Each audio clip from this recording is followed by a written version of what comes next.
ગીર સોમનાથ જિલ્લાના વડા મથક વેરાવળ ખાતે ભાજપ સદસ્યતા અભિયાનનો પ્રારંભ કરવામાં આવ્યો, જેમાં સાંસદ રાજેશ ચુડાસમા, તાલાલાના ધારાસભ્ય ભગવાન બારડ, જિલ્લા ભાજપ પ્રમુખ મહેન્દ્ર પીઠિયા સહિત ભાજપના હોદ્દેદારો, નગરસેવકો અને બહોળી સંખ્યામાં કાર્યકર્તાઓ ઉપસ્થિત રહ્યા હતા. જેમાં આ વર્ષે ગીર સોમનાથ જિલ્લામાં 4 લાખ સદસ્યો બનાવવાનો લક્ષ્યાંક જિલ્લા ભાજપ પ્રમુખ મહેન્દ્ર પીઠિયાએ જાહેર કર્યો હતો. કાર્યકર્તાઓની મહેનતના કારણે સદસ્યતા અભિયાન વિશ્વની સૌથી મોટી પાર્ટી બનનાર ભારતીય જનતા પાર્ટી પૂરી બાજુ સદસ્યતા દેશના પ્રધાનમંત્રી આદરણીય નરેન્દ્રભાઈ મોદી, રાષ્ટ્રીય અધ્યક્ષ જેપી નડ્ડાજી દ્વારા સદસ્ય બનાવી અને ફરી પાછું સદસ્ય આપવા માટેની શરૂઆત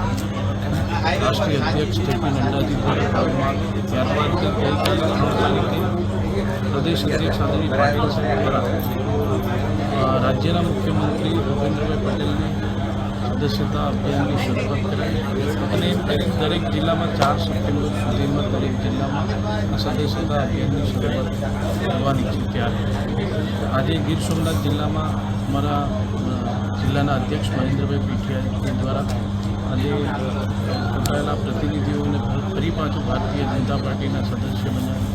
અને ગીર સોમનાથમાં શરૂઆત કરી છે. મને વિશ્વાસ છે કે જે જિલ્લાને ટાર્ગેટ આપવામાં આવ્યો છે એ પૂર્ણ થશે, એનાથી પણ વધારે સદસ્યો ભારતીય જનતા પાર્ટી ભારતીય જનતા પાર્ટી આ દર 6 વર્ષે પ્રાથમિક સભ્ય રિન્યૂ થતું હોય છે. એમાં 2 તારીખે આદરણીય પ્રધાનમંત્રી શ્રી નરેન્દ્રભાઈ મોદીને રાષ્ટ્રીય અધ્યક્ષ અમારા નડ્ડાજીએ પ્રાથમિક સભ્ય બનાવ્યા અને ત્યારબાદ ગઈકાલે 3 તારીખે પ્રદેશ અધ્યક્ષ પાટીલ સાહેબે આદરણીય મુખ્યમંત્રી શ્રી ભૂપેન્દ્રભાઈ પટેલને પ્રાથમિક સભ્ય બનાવ્યા અને આજે અમારા આ દરેક જિલ્લામાં આ લોન્ચિંગનો કાર્યક્રમ હતો.